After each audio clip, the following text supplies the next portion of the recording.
Hi, I'm Jordan. This is the December 2019 roundup. December was I don't know, felt like a huge month. I started out by going to PAX Unplugged. This was my second year going to PAX. It was generally a great experience. I live about 5 hours, so we drove there. We were there very late Friday night and then Saturday and Sunday also. I got to hang out at the Dice Tower booth for a little bit on each day, and also had some meetings with publishers, got to see some new games. It was a pretty good time. Two of the best games I played there, one was QE, which I hadn't gotten to play yet this year. It's an auction game, but the twist is that you write down how much money you're gonna be bidding. You're not actually, putting chips out or, paper money or anything like that. So you write down the values of it. It was a lot of fun. I thought my friend was going to get it afterwards, and he never did. I'm going to try to hunt down a copy because I really liked QE. Another one that we played was Formosa Tea. It is a game, I believe it's, forgive me, I think it might be Japanese, I'm not sure, game from Asia that's being brought over by Tasty Minstrel Games. Of course, Tasty Minstrel was not at PAX, but this game was in the hot games section. I think somebody brought it over from Essen. We played it. It felt like a pretty eheavy Euro game with production of tea leaves, and then you're putting it through the processing of making it into tea. It was really good. The rules weren't great, but it was a really solid game that after we got it up and running made a lot of sense. I'm really looking forward to getting that. I contacted Tasty Minstrel after PAX and found out that one will probably be coming out later this year, but it will be coming out. It will not be a Kickstarter game as far as I'm aware. So those are the two games I played there that were really great. I also played a game of Western Legends for the first time. I got to play it with the brothers Murph and Paula Deming and Shay from our RTFM, that channel.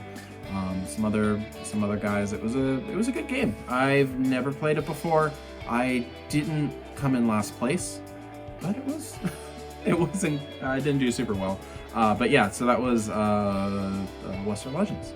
So I think that was it for PAX. And then the rest of the month, I came home with a ton of games from PAX. So I was working on playing through those, and then also through the holidays, I played a lot of games. Some of the games I brought back from PAX, I brought back a bunch of games from Button Shy Games from their wallet line.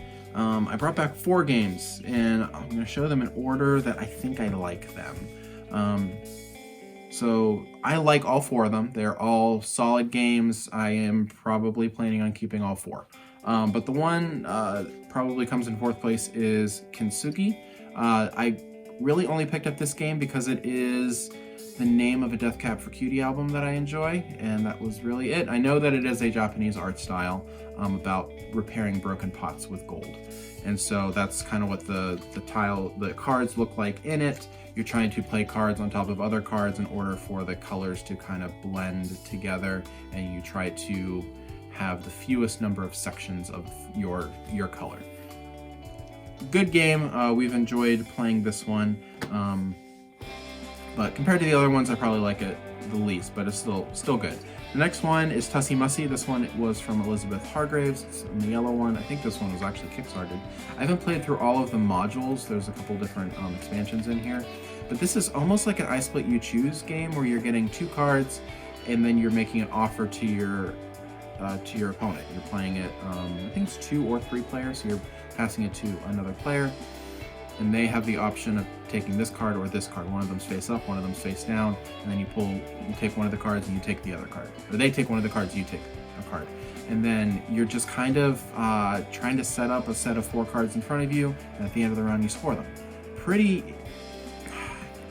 It's not very difficult, but it's not super apparent what you're supposed to be doing to play the game well. So I think that's probably why it's not one of my favorites of the ones that I got, but I still do enjoy it.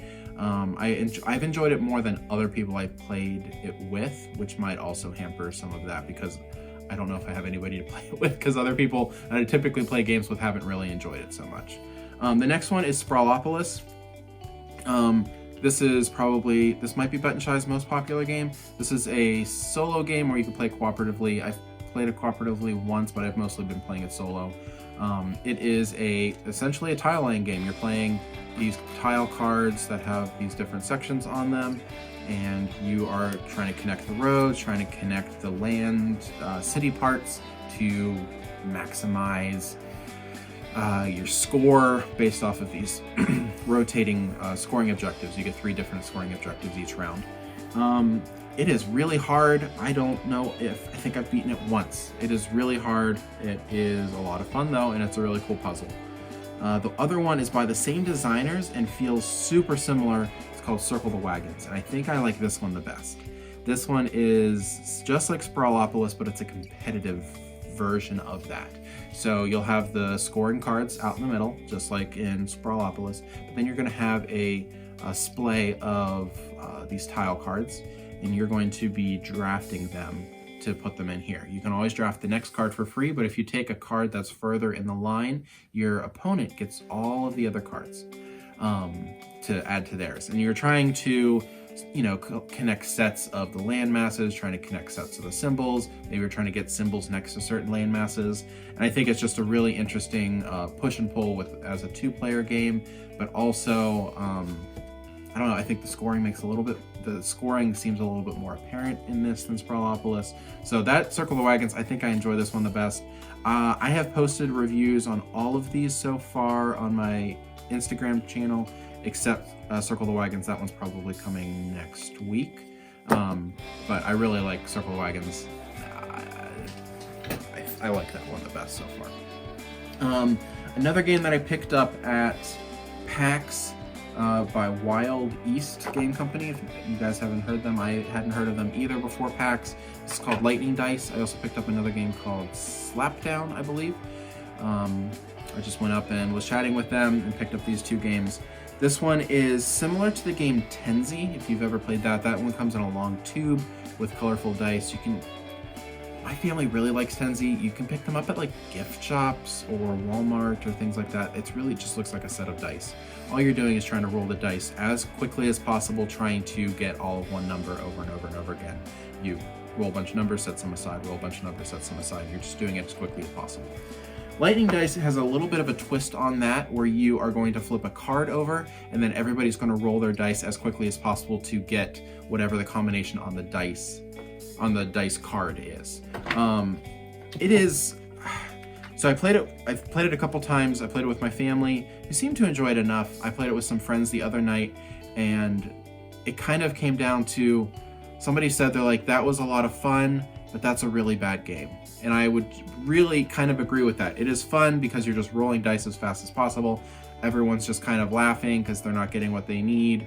Everyone is kind of poking fun at each other. But really, it's just it's not a really good game. The production isn't great. This is kind of what the cards look like. I can pull one that has numbers on it. So some of them have words on them in yellow. The graphic design is really not super. And the ones with the dice on them, it's kind of annoying because the dice are not in any sort of order. So it's hard to tell, like, this one has 3 6s on it. Yeah, 3 6s, but they're not next to each other. So whenever you're trying to do it quickly, it's really hard to decipher what is on the card. The quality of the components isn't great. There's a spelling error on the scoreboard.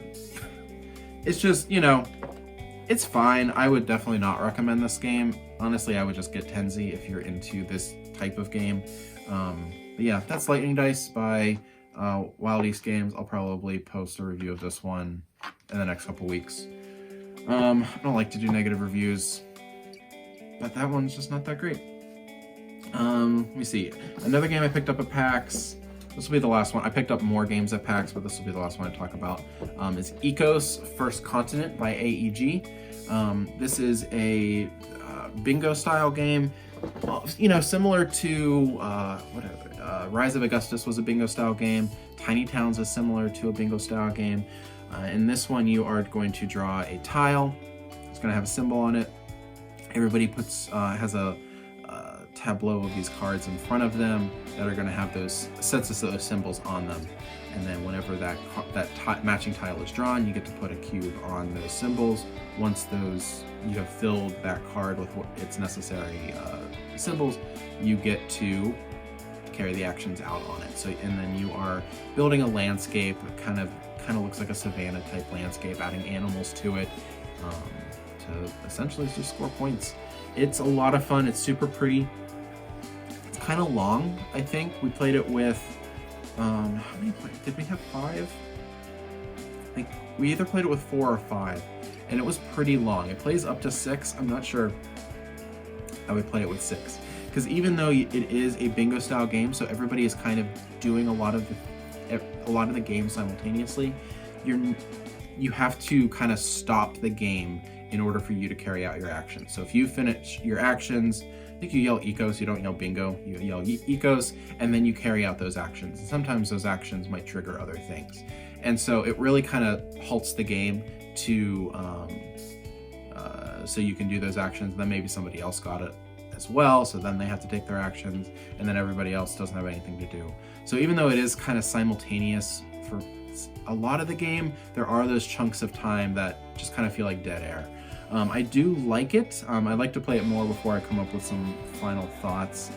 But the first impressions were positive. I just want to play it with fewer players, because the more players you play with, it seems to kind of drag out. And then I think the last game I wanted to talk about was Silver. This is Silver Bullet. This was one of the only games I got for Christmas. I also picked up Silver. I got Silver for my Board Game Geek Secret Santa, and then I got Silver Bullet for Christmas. I put them both in this box. I've been playing Silver all year on the free app that Bezier Games put out. So now I have it in physical form with the Silver Bullet expansion. And actually, it's not quite an expansion, it's more of a standalone game. The cards are numbered in at 0 to 13. Each set has cards 0 through 13, 0 through 13, but all the card powers are different between the two sets. The way you play this one is you're going to be drawing cards from a deck, and you have a hand of face down cards that are potentially a mystery to you, and you're going to be replacing the cards with ones that you draw from the deck, putting them face down, putting them over. But the cards also have power, so you could choose to discard a card to use as card power instead of keeping it. And so with those card powers, there's a lot of cool interaction. You can look at other opponents' cards, you can look at your own cards. There's some memory components to try to remember what you have, so that you can discard your cards even though they're face down. You don't want to discard low numbers, you want to discard the higher number ones, because in this game, lower points wins. So that's Silver. I've played this a bunch. I really like it. I think I probably like it more than everybody I have played it with, which is kind of a bummer, but I really do like Silver, and I'm looking forward to playing it some more. I believe Bezier is releasing 3 new editions of this, versions of it in 2020, so I'm super excited about those, because I really love these games. I recently put I'm going to have on my Instagram, I recently am going to be putting out a seal of awesomeness on some of the games that I review, and I believe the Silver games are going to be the first ones to receive that seal. These are games that I would rate at least a 8.5 or higher. I really like those games. I would say Circle the Wagons is close to that. I'm not sure if it's quite there, but it's borderline. I really do enjoy Circle the Wagons. I think that's it. I did a giveaway, my first giveaway in December, which was a lot of fun, on my over my Instagram page. That may have brought some of you guys over here. I think this is my first video I've done since then, but that was a lot of fun. The winner was Haven over on Instagram. Incidentally, Haven is related to a friend of mine, which was weird that he won, but he won fair and square. I did a random drawing and he actually won. And then incidentally, I got him the game. He's local in Pittsburgh. Got him the game, and then incidentally, a couple days ago, I actually got to play Neon with him. I played my copy with him. My friend brought him over, and we played Neon. I don't know if he won, but he did much better than I did. So I'm glad he has that game. I love Neon. It was my favorite game of the year. I'm hoping to do some more giveaways in 2020. probably going to do some kind of mystery boxes where players will receive games that might be good, might not be good. We'll see. Yeah, that's what's on the horizon there. But I think that's it for December. I'm Jordan. In January, I'll be playing a lot of games. I'm going on the Dice Tower Cruise, so I'm hoping to play a lot of new stuff on there and go to Mexico.